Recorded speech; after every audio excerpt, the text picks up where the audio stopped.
Morning everybody, and welcome back to another legal breaking reporting video analysis update. The first legal breaking reporting for the morning of Monday, November 10, 2025. Let's get into our breaking reporting and briefing by the Washington Post.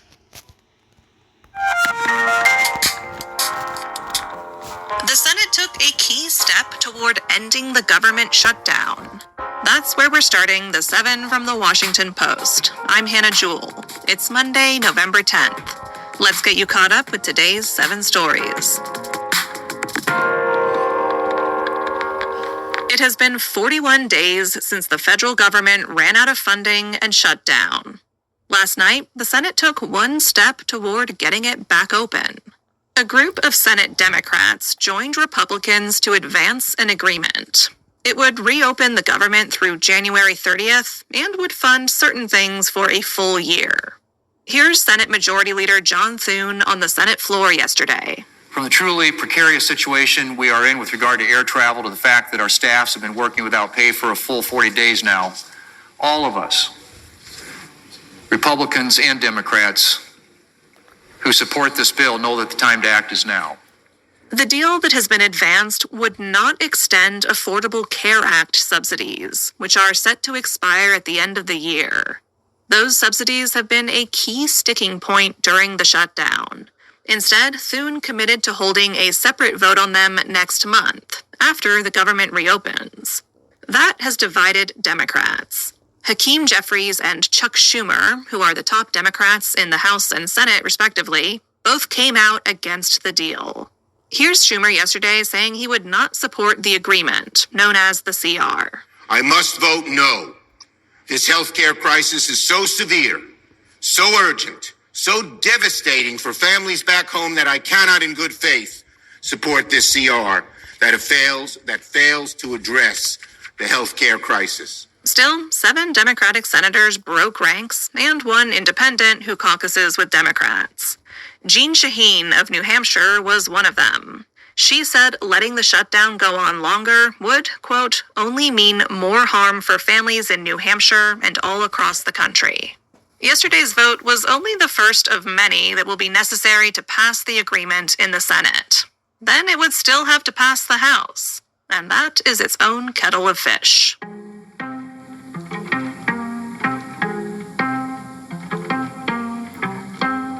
Two top leaders at the BBC resigned over edited clips of President Donald Trump.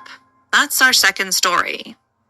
Just ahead of the presidential election last year, Britain's public broadcaster aired a documentary called Trump: A Second Chance. This week, a British newspaper published a whistleblower report about that documentary from a former BBC editorial standards advisor. It alleged that the documentary misleadingly edited clips of President Trump's speech on January 6, 2021. The report said the editing had made it seem like Trump explicitly called for violence at the U.S. Capitol. Yesterday, BBC Director General Tim Davie and BBC News CEO Deborah Turnus resigned over the controversy. The Trump administration called the incident an example of why Americans are turning to alternative media sources. And the upheaval comes as Trump has dramatically escalated pressure on U.S. news organizations. He has filed defamation suits against outlets and imposed unprecedented government restrictions on media access.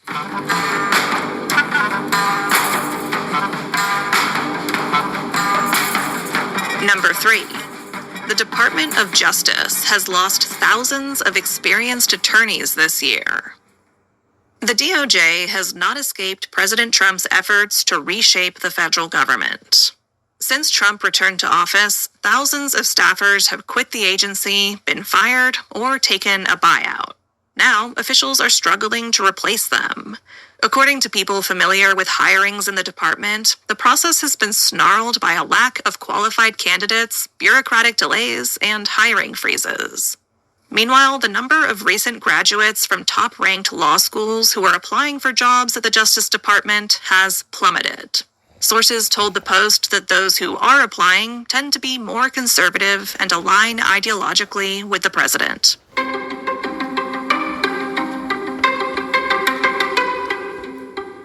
4. About 1,000 people attended a conference celebrating the rise of Health Secretary Robert F. Kennedy Jr. Over the weekend, Children's Health Defense held a conference in Austin, Texas. That's an anti-vaccine organization founded by Kennedy before he became health secretary. Attendees said they want to keep up the momentum of the Make America Healthy Again movement while Kennedy is still in charge of the nation's health policy. Kennedy did not attend the conference, but his former top political advisor was there, along with physicians and activists whose views have been discredited by mainstream science. Kennedy's wife, Cheryl Hines, was also there. One of the key goals of conference participants is to eliminate school vaccine mandates in a state-by-state campaign. On offer for attendees were infant onesies displaying the words "Unvaxxed, Unafraid," and hats that said RFK Jr. was right about everything sold out on Saturday. Anti-vaccine advocates have gained a greater following amid a post-pandemic backlash to vaccine requirements.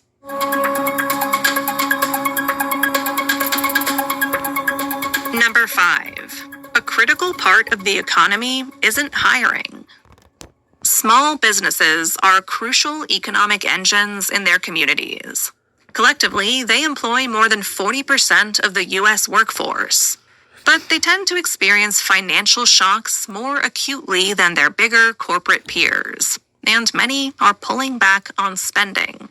That's because they're contending with multiple pressure points, like inflation and the government shutdown, and fears of a potential recession. The uncertainty felt by business owners is also being felt by consumers. Many would-be customers are cutting back on the kind of spending that drives sales. And that is troubling news for small businesses.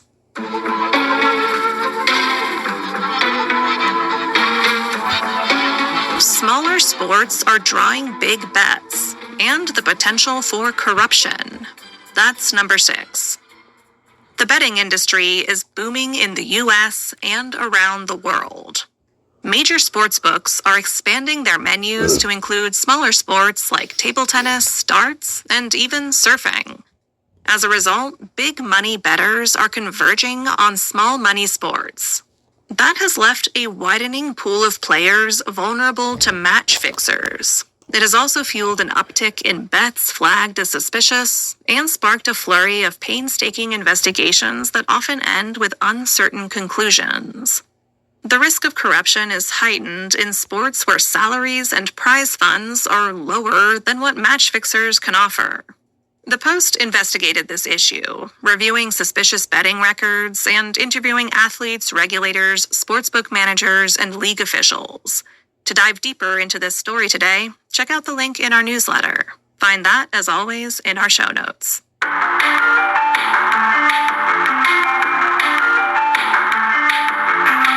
And at number 7, a 15-minute walk could boost your longevity.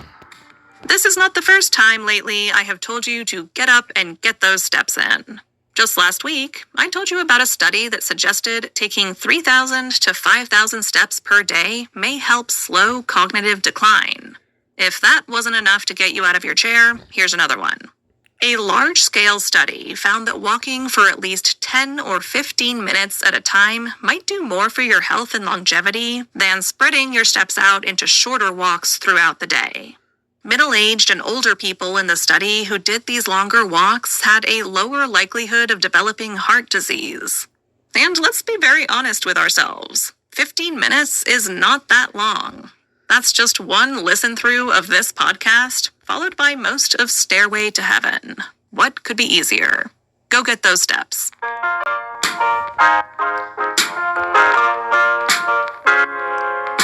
All right, you're all caught up. This is a big week for our team. The 7 podcast turns 3 this week. 3 years old. We're going to preschool, having big feelings, and refusing to eat our vegetables. Thank you for starting your morning with us for the last 700 plus episodes.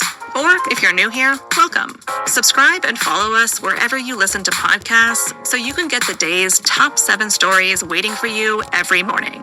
I'm Hannah Jewell. I'll meet you back here tomorrow. In the meantime, ladies and gentlemen, that is gonna do it for this legal breaking reporting and video analysis update. If you did enjoy this morning's legal breaking reporting video analysis update, please like, comment, share, subscribe, and enjoy. And remember, this is going to screw over a lot of Americans with these ACA credits and subsidies going to, or at least on the verge of, expiring at the end of the year.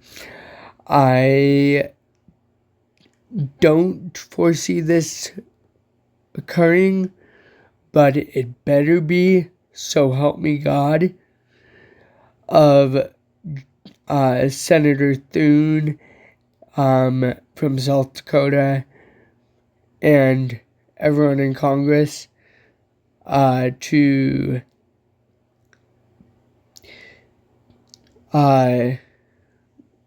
go ahead and definitely I'm going to hold them, is what I'm trying to say, to getting this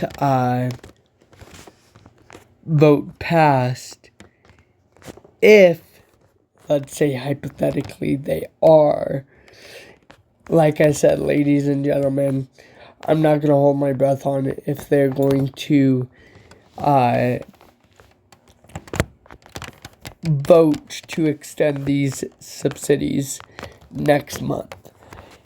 That is going to do it for this legal breaking reporting and video analysis update. Ladies and gentlemen, if you did enjoy this legal breaking reporting video analysis update, please like, comment, share, subscribe, and enjoy. And in the meantime, I will look forward to talking to you guys in my next legal breaking reporting video analysis update.